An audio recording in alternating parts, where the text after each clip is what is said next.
నమస్కారం ఘంటారావానికి స్వాగతం. ముందుగా ప్రధాన అంశాలు. కుంభమేళాలో రాష్ట్రపతి పుణ్య స్నానం, గంగామాతకు ప్రత్యేక పూజలు.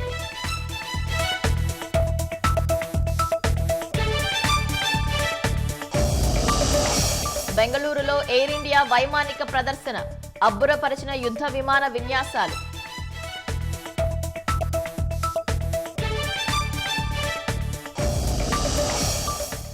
విద్యార్థులకు ప్రధాని మోదీ గెలుపు పాఠాలు, పరీక్షా పే చర్చలో సూచనలు.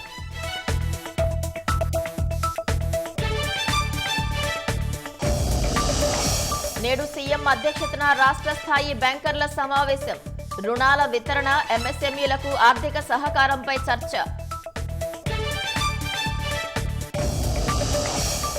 గుడివాడ తాగునీటి సమస్యపై కలెక్టర్ ఎమ్మెల్యే ఆరా, తక్షణమే పరిష్కార చర్యలు చేపట్టాలని ఆదేశం.